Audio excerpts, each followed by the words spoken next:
this video is walking you guys through your third essay assignment, which is focused on the Transcendentalism unit. In this unit, you guys read a couple of different authors, so you're going to choose one or more of the overarching themes of Transcendentalism and analyze how that concept relates to one of the works that you read in this unit. So you're going to have to discuss both the movement and the work and slash author in detail, thinking about how the author and the work fit into or impacted that larger scope of literature. So, for example, you could think about things like the divinity of nature, the emphasis on the individual, the oversoul, democratic ideals, etc. So keep, as in the first two essays, keep the focus on analyzing the text as a piece of literature. Don't let it become a biography. Don't let it become a history essay. Think about literary devices, structure, tone, metaphor, similes, conflict, etc.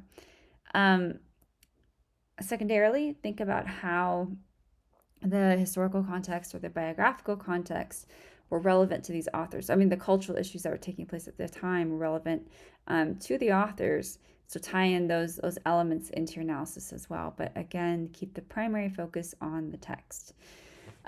So where this one gets a little bit different is that you guys have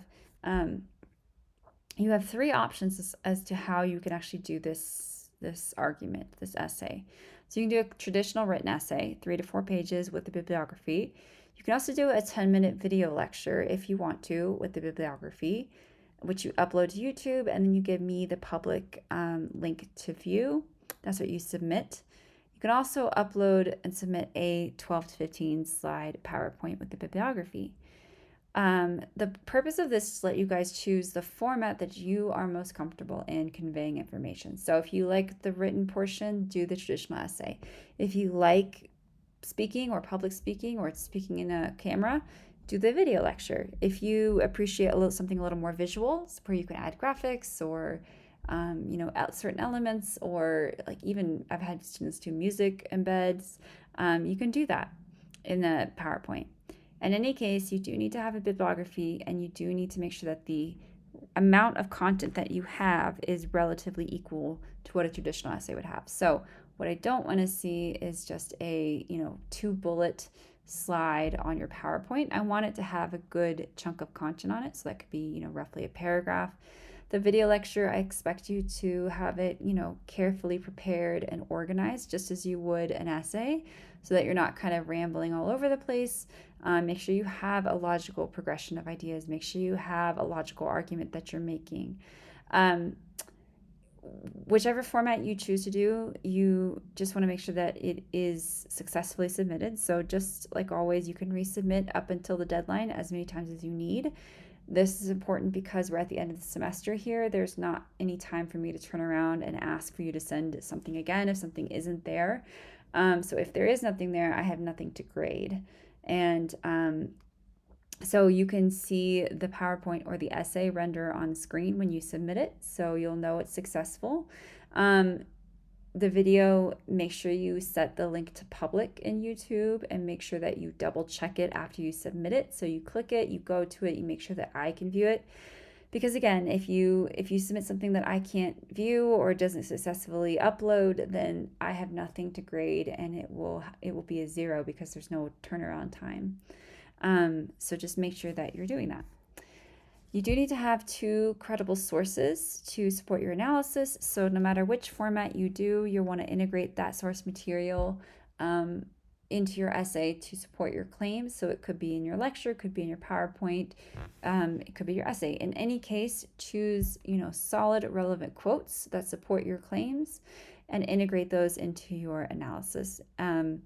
Again, this is broad. This is purposefully broad because I want you guys to choose not only the literary works that you liked from this unit, but also the elements of transcendentalism that you want to talk about, the themes that you want to talk about, and the format that makes you most comfortable in how you convey information.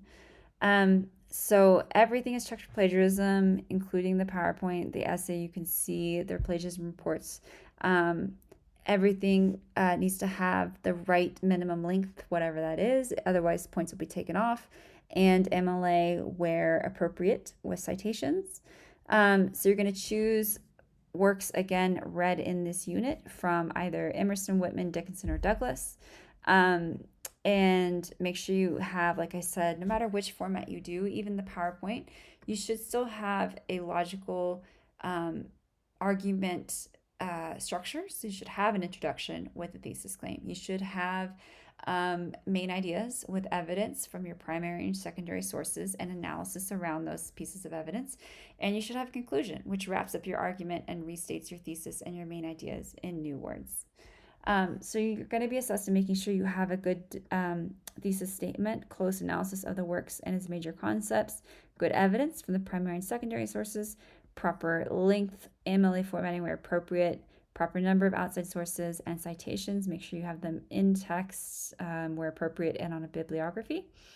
And then make sure you have a fully developed essay structure, like I said, and good organization of your ideas.